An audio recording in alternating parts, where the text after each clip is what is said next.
এই দেশের যে অবস্থা করেছে, আমি শুধু পলিটিক্যাল কথা বলছি না, ইকোনমিক্যালি চুরি চামারি করে আপনারা দেখেন, এখন একটা লোককে ধরলে বলতে 1,000 কোটি টাকা, এক লোকের নাকি 360টা বাড়ি। তো এখন এগুলো তো ভাই, আমরা তো অনেক আগে জন্মগ্রহণ করেছি, আমরা তো দেখিনি এই দেশে এত বিশাল বিশাল জমিদার আছে বা ব্যারনরা আছে যাদের কাছে মিলিয়ন্স অফ দুদিন আগে কী ছিল, এখন এক একজন হয়ে গেছে হাজার হাজার কোটি টাকার মালিক। এইটা হচ্ছে আমার কাছে মনে হয় জাতির জন্য সবচেয়ে বড় প্রবলেম। আমার মেইন উদ্দেশ্য, আমি দুটো মন্ত্রণালয়ে আছি, আমি যা দেখেছি এটাকে সাগর চুরি বলা যায় না, প্রশান্ত মহাসাগরীয় চুরির জায়গাগুলো হয়েছে প্রচুর। এই যে লাস্ট 15 বছর যে গভর্নমেন্ট ছিল, এ পুরো কী বলবো, কী শব্দ পাচ্ছি না, এবং পুরো সিস্টেম করাপ্ট করে গেছে, entire system has been corrupted. এখন এইখান থেকে বের হওয়া আসা ভেরি ডিফিকাল্ট জব। চেষ্টা করছি আমরা, কোনো ডিপার্টমেন্ট নাই, কোনো সিস্টেম নাই যেটাকে করাপ্ট না করা হয়েছে। এবং আমি যেই দুইটি মন্ত্রণালয়, একটা মন্ত্রণালয় শেষ, দ্যাট ইজ পাট মন্ত্রণালয়, অলমোস্ট ফিনিশড।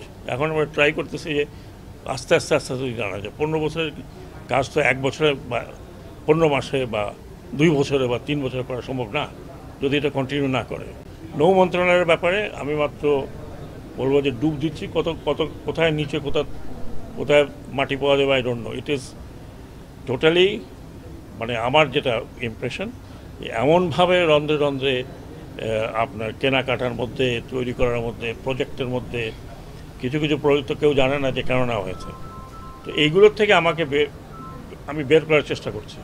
শুধু বাঙালি অবাঙালি না, সেখানে আরও 13টা 14টা কমিউনিটি আছে, কেউ বড় কেউ ছোট, কেউ, তাদের মধ্যে একটা সৌহার্দ্যের ব্যাপার আছে। এবং সেই সৌহার্দ্যটা আমি মনে করি, এটা ব্যক্তিগত মতামত, সেই সৌহার্দ্যটা বজায় রাখতে হলে যারা অপাহাড়ি আছে তাদেরকে বুঝতে হবে যে পাহাড়িদের বেদনা এবং দুঃখটা, এবং তাদের সাথে ইন্টারাকশনটা লোকালি যদি না হয় তাহলে খুব ডিফিকাল্ট হবে।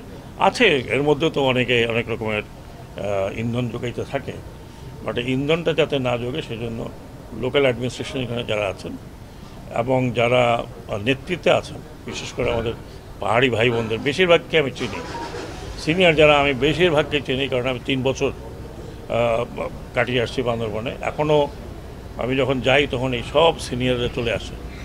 তো আমি মনে করি এটা সমাজের দায়িত্ব, শুধুমাত্র সরকারের দায়িত্ব তা নয়, সমাজের দায়িত্ব, এবং মিলেমিশে থাকাটা হলো বেটার। কারণ আমরা অনেক রক্তপাত দেখেছি এই পাহাড়ে। আমি নিজে ছিলাম ইনসার্জেন্সির মধ্যে, 30 বছর তো হয়েই গেছে প্রায়। অনেক রক্ত ঝরেছে, সেনাবাহিনীর ঝরেছে, আনসারের ঝরেছে, পুলিশের ঝরেছে, পাহাড়িদের ঝরেছে, অপাহাড়িদের ঝরেছে। এখন এই রক্তপাত বন্ধ করলে বেটার। আর সম্প্রীতি বজায় রাখা সবারই, শুধু উভয় না, এই 13 কমিউনিটি এবং এখন 14 কমিউনিটি যদি ধরি, সবার যারা নেতৃত্বে আছেন তারা এই সম্প্রীতিটা বজায় রাখবেন। সম্প্রীতি বজায় না রাখলে এটা যদি আবার অশান্ত হয়, সেটা কিন্তু সবারই ক্ষতি হবে।